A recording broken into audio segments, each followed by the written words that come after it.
Hello, welcome. I'm Madeline Craig, an educator and a life coach for families struggling with a loved one's drug or alcohol abuse.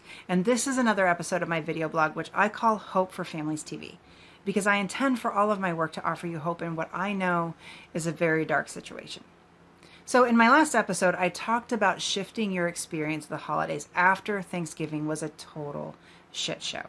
And I underlined how difficult that can be sometimes, and that we may need to just take baby steps towards doing something different for ourselves. This week, I really want to address things we can also do before we get to the remaining holidays. Not all of these are going to be realistic for every family situation, but some of them are.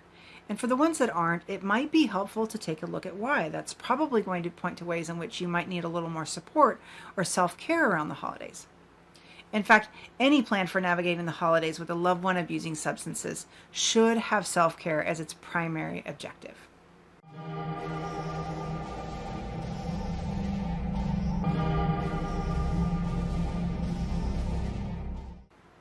Now, when it comes to any kind of celebration with a loved one abusing substances, it's easy to feel like everyone else out there is having this wonderful, cheerful, loving holiday.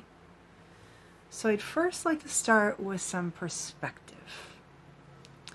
SAMSHA's most recent national survey on drug use and health from 2021 revealed that 16.5% of the U.S. population met the applicable DSM-5 criteria for having a substance use disorder in the past year, including 29.5 million people who were classified as having an alcohol use disorder and 24 million people who were classified as having a drug use disorder.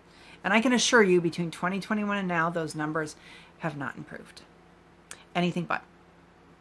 And if you add to that statistic the fact that one person's substance use disorder profoundly affects at least 4 other people, let's just say that there is no way in hell that you are alone in this experience. And that, unfortunately, is probably the holiday's best kept secret. So let's look at 8 ways that we might start to take care of ourselves at least a little better over the holidays. So 1, get a better understanding of the problem and the dynamics of family addiction. Addiction is a complex disease. It's a medical disorder that has profound psychological implications for both the addicted person and the people closest to them. I mean, normally one would expect to feel grief and worry when a loved one is sick, but because horrible, often abusive behaviors is one of the primary traits of this disorder, the substance abuse strains relationships, creates tension, and establishes very dysfunctional relationship dynamics in the family. It will be a lot easier to navigate the holidays if you have a basic understanding of addiction and codependency. Now, just a reminder, codependency is an umbrella term for the dysfunctional relationship dynamics that show up in family members in the face of a loved one's substance use or other relationship trauma. Understanding how all of you are being affected will prepare you to more successfully take the next steps. All right, so number 2, prioritize communication. Effective communication is the cornerstone of any healthy relationship, and it's one of the first things that gets lost when a loved one starts abusing substances, because the use tends to lead to so much dishonesty. But that doesn't mean that you can't show up to conversations in good faith. But here's the catch. If you expect your loved one to play fair just because you showed up in good faith, you're going to be painfully caught off guard if they don't, and they very well may not. But that doesn't mean that showing up in good faith to a conversation isn't helpful. If you initiate an honest and compassionate conversation with your loved one, expressing your concerns, and you do so without judgment, shaming, or blame, I guarantee your loved one is going to notice the difference, whether their words or their behavior demonstrate that or not. Now, one of the best ways to show up in good faith is to use I statements, which I'm sure you've heard a million times. But if you use I statements to communicate your feelings, your observations, or your wishes, this can help reduce your loved one's defensiveness. And even if it doesn't, it keeps you from piling on more shame. Your loved one may still get defensive because when you mention your concerns, it can bring up the shame they already feel around their use. But that's very different from piling on more shame. So here's an example. Instead of saying, You always ruin the holidays with your drinking. Try framing it as, I'm concerned that if you drink excessively and become belligerent during our holiday gatherings, it's going to prevent the rest of the family from being able to enjoy the holiday. Now, this shift in expression does a number of things. First, the focus is more on you and your concerns. It's not an accusation or judgment. It also focuses on the consequences of the drinking rather than the drinking itself.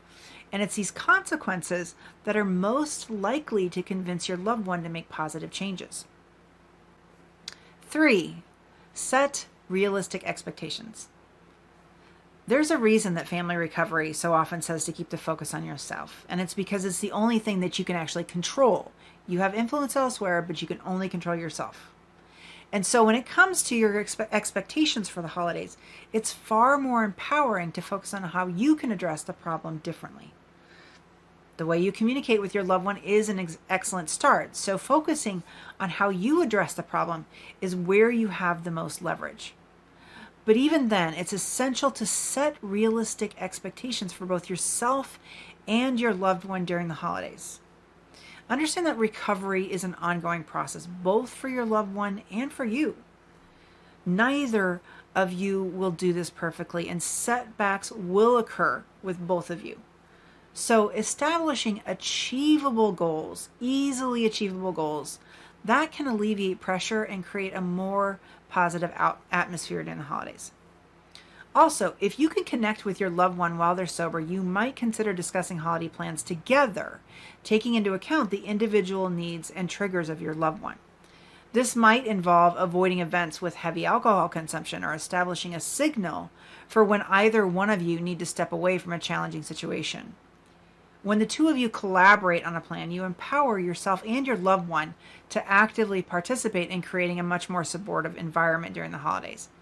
But again, be realistic, have realistic expectations. Your loved one may not agree to collaborate on a plan, in which case the best you can do is communicate your plan for the holidays and any contingency plans if their use is negatively affecting the holidays to an unacceptable degree. All right, number 4. Make alternative plans. If you have traditional holiday festivities that revolve around alcohol, for example, this can make it harder for your loved one, whether they are still actively drinking or in recovery, to moderate or abstain. So it might be helpful to explore alternative ways to celebrate that don't center around substances. For example, plan activities that focus on connection, gratitude, and shared experiences. Or you could host a game night. You could organize a potluck. You could embark on a festive outdoor adventure. Or you could simply consider not serving alcohol and celebrate with something festive but non-alcoholic. When you shift the holiday focus away from substances, you make it easier for your loved one to either moderate their use or abstain. And you ultimately create an environment that supports connection with the whole family while supporting your loved one's recovery and still enjoying the holiday spirit. Okay, number 5. Make sure you have support outside of your family. The holidays are hard for families struggling with substance use. And then you add to that all the reasons that the holidays can be hard for everyone, whether it's the finances, the travel, or trying to get so much done preparing for the holidays. And with all of that, you've got a whole lot of weight on your shoulders during this time. So don't try to navigate them alone. Make time to connect with others with whom you can tell the truth without judgment.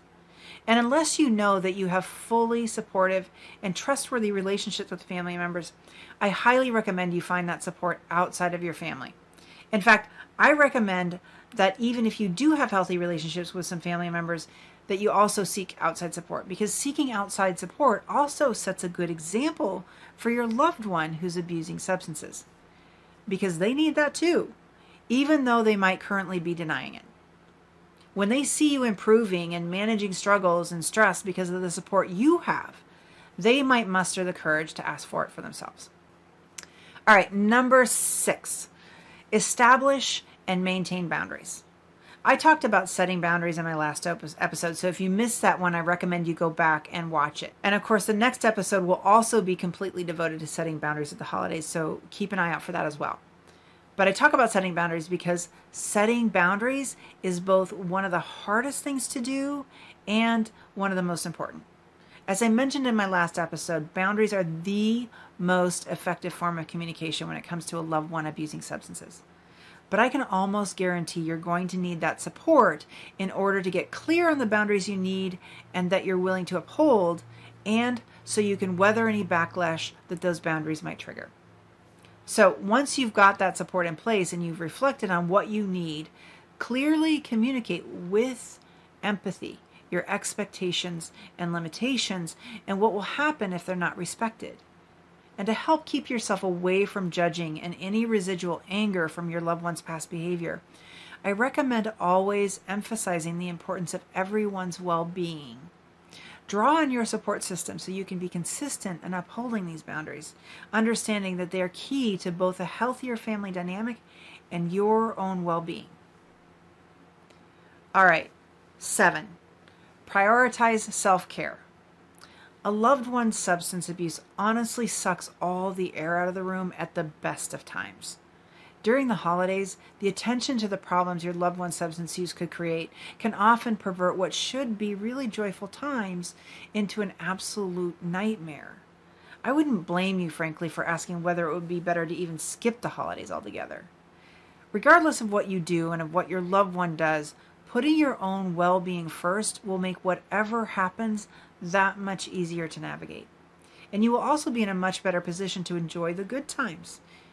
In fact, speaking of good times, I highly recommend you schedule activities that do not involve your loved one just to ensure you can experience some holiday cheer no matter what your loved one does. Not to mention, if you also want to be there for your loved one during the holidays, maintaining your mental and emotional health is critical for you to be able to provide effective support to them.